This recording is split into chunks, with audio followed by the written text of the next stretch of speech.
राहुल, प्रिया और राजन कॉलेज में पक्के दोस्त थे।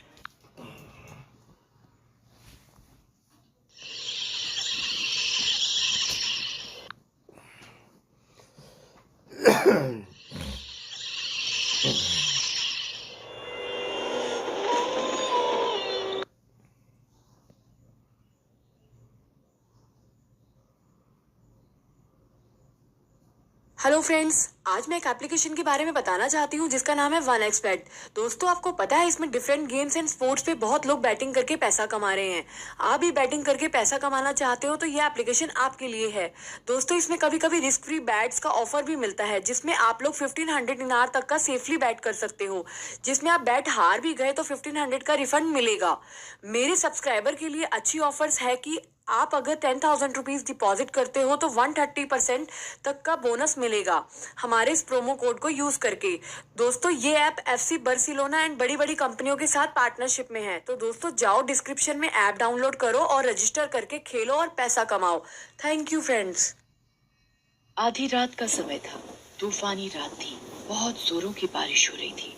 आसपास कोई भी नजर नहीं आ रहा था। उस तूफानी रात में एक सुनसान सड़क पर एक लड़की घर जाने के लिए ऑटो वाले का इंतजार कर रही थी। तभी एक गाड़ी उस लड़की की तरफ आकर रुकती है। इतनी रात में मैडम आप यहाँ क्या कर रहे हो? मैं ऑटो वाले का इंतजार कर रही हूँ, पर कोई भी टैक्सी या ऑटो नहीं मिल रहा। आपको इतनी रात में कुछ भी नहीं मिलेगा और बारिश भी हो रही है। आपको जाना कहाँ है? मैं आपको छोड़ देता हूँ। जी शुक्रिया, मैं चली जाऊंगी। देखिए, रात काफी हो चुकी है, मैं आपको छोड़ देता हूँ। मेरा नाम अनुज है और आपका नाम क्या है? मेरा नाम नीलम है। बड़ा प्यारा नाम है। जी धन्यवाद। और एक कब्रिस्तान के पास पहुंचकर नीलम कहती है, अनुज आप गाड़ी यहाँ रोक दे, मेरा घर यहाँ पास में ही है। पर यहाँ तो कब्रिस्तान है। हाँ, मेरा घर यहीं पर है। और अनुज गाड़ी रोक देता है। नीलम गाड़ी से उतरकर जाने लगती है और तभी उसकी नजर घड़ी पर पड़ती है और तभी वो नीलम को आवाज लगाता है, नीलम नीलम नीलम। पर नीलम अनुज की आंखों के आगे गायब हो जाती है। अरे, ये नीलम कहाँ गायब हो गई? और अनुज अपने घर चला जाता है। घर पहुंचकर वो घड़ी की तरफ देखता है और कहता है, अरे, ये कैसी घड़ी है? इतनी पुरानी, इसका डिजाइन भी अजीब सा है। और ये कहकर वो घड़ी टेबल पर रख देता है और सो जाता है। कुछ समय बाद अनुज को सोते समय कुछ अजीब सा महसूस होता है। अचानक अनुज को सोते सोते पसीना आने लगता है और अनुज को घबराहट और बेचैनी होने लगती है और उसकी आंख खुल जाती है। तो वो देखता है कि पंखा अपने आप चलने लगता है, लाइट अपने आप जल जाती है और अपने आप बंद हो जाती है। तभी बाथरूम से पानी की आवाजें आने लगती हैं। अनुज कहता है, ये अचानक क्या हो रहा है? वो बाथरूम का दरवाजा बंद करने के लिए जाता है तो देखता है कि पानी की जगह नल में से खून निकल रहा है। वो डर कर बाथरूम से निकलता है तो देखता है कि घड़ी में से एक डरावनी चुड़ैल निकलती है और उसका गला पकड़ लेती है। अनुज चीखता है पर उसकी आवाज नहीं निकलती। चुड़ैल बड़ी ही भयानक और डरावनी लग रही थी। उसकी आंखों से खून टपक रहा था। उसकी आवाज बड़ी डरावनी थी। तभी अनुज कहता है, कौन कौन हो तुम? तुम मुझे मारना क्यों चाहती हो? मुझे छोड़ दो। मैंने तुम्हारा क्या बिगाड़ा है?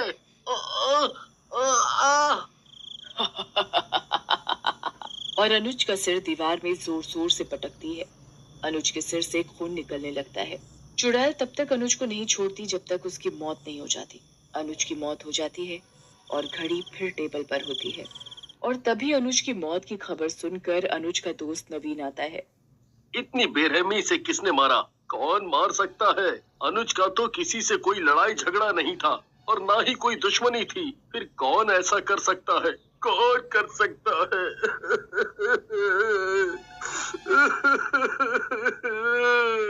मीना, मीना। जी अभी आई। मीना, बहुत जोरों की भूख लगी है, खाना लगा दो। जी अभी लगाती हूँ। मीना नवीन को आवाज लगाती है, खाना लग गया है, आ जाओ खाना खा लो। नवीन हाथ मुंह धोकर खाना खाने बैठ जाता है। तभी मीना कहती है, अरे ये घड़ी कहाँ से लाए?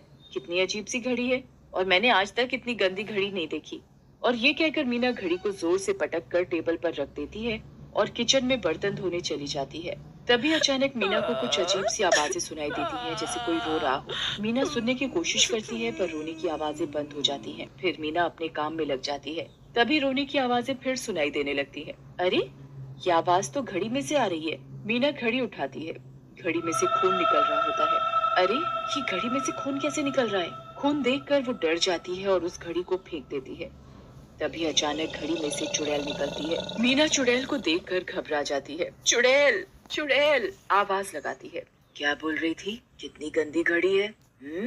कितनी बेकार है। मैं तेरा ऐसा हाल करूंगी कि तेरी रूह तक कांपेगी।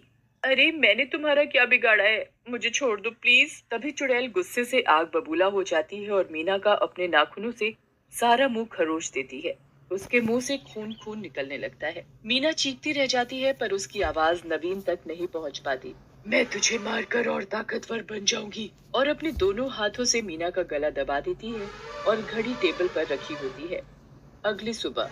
मीना, मीना, ये तुम्हें क्या हो गया? तुम्हें किसने मार डाला? किसने मार डाला? मेरा क्या होगा? मैं तुम्हारे बिना कैसे रहूंगा?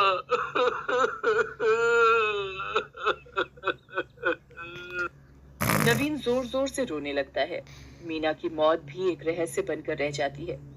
उसकी मौत का किसी को पता नहीं चलता कि आखिर मीना की मौत हुई तो कैसे हुई। और कुछ दिनों बाद एक रात एक चोर चोरी करने के लिए नवीन के घर में घुसता है। अरे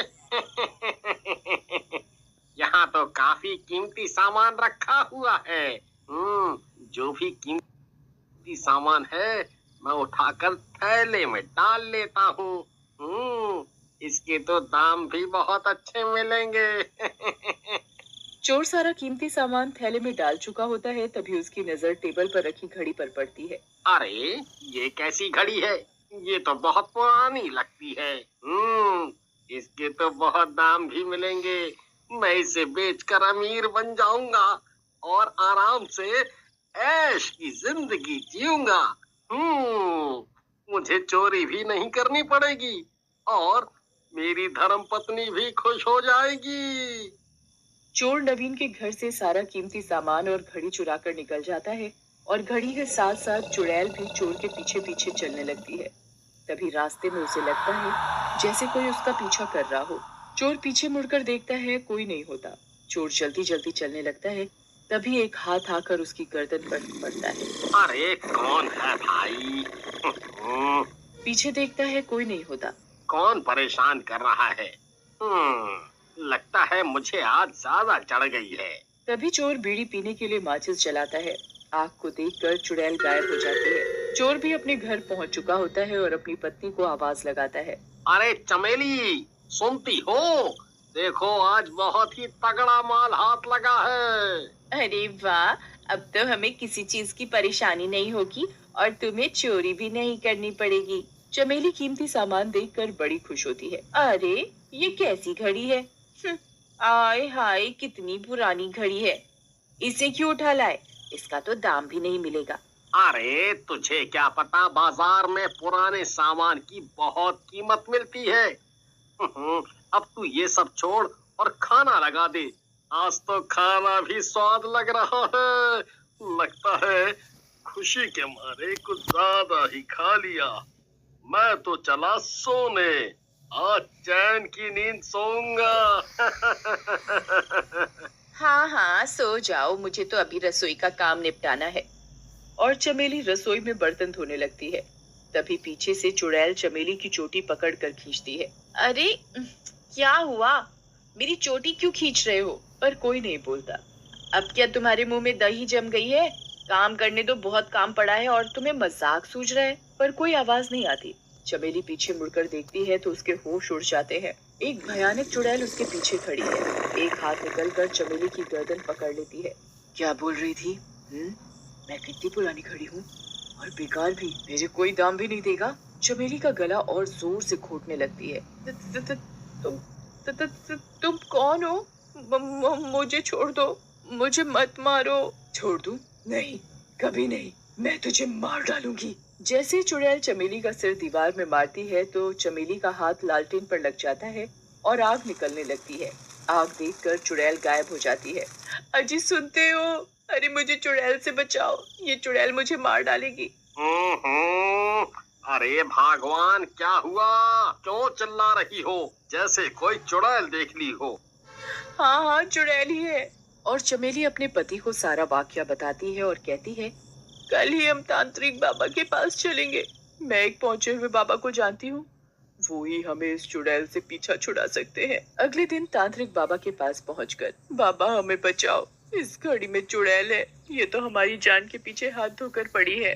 क्या हुआ बालिके, तुम ऐसे क्यों कह रही हो? इस पुरानी घड़ी में ऐसा क्या है? बाबा, जो भी इस घड़ी की बुराई करता है, घड़ी उसे मार डालती है। ऐसी बात है क्या? चलो मैं भी इस घड़ी की बुराई करके देखता हूँ। बाबा भी घड़ी की बुराई करने लगते हैं। हाय हाय हाय हाय हाय हाय, ये कैसी घड़ी है? इतनी बुरी घड़ी तो मैंने आज तक अपनी जिंदगी में नहीं देखी। तभी घड़ी से चुड़ैल निकलकर बाबा के सामने आ खड़ी होती है। कौन है जो मेरी बुराई कर रहा है? सबको मार डालूंगी, किसी को भी जिंदा नहीं छोड़ूंगी। बाबा तभी चुड़ैल के ऊपर गंगा जल डालता है और उससे पूछता है, ऐ घड़ी वाली चुड़ैल, तू इस घड़ी में क्या कर रही है और सबको क्यों मार रही है? अरे, इस घड़ी ने ही मेरी हंसती खेलती जिंदगी बर्बाद कर दी। क्यों? कैसे? मैंने अपनी सहेली को ये घड़ी तोहफे में दी थी। कुछ समय बाद उसके घर में सबकी मौत हो गई और सब लोग इस घड़ी को ही उनकी मौत का कारण बता रहे थे और मुझे मुजरिम। मैंने इसी चक्कर में फांसी लगा ली और तभी से मेरी आत्मा इस घड़ी में है और जो भी इस घड़ी को उल्टा बोलता है मैं उसकी जान ले लेती हूँ। बाबा चुड़ैल की आत्मा को शांति देता है और उस घड़ी को पीपल के नीचे दबा देता है।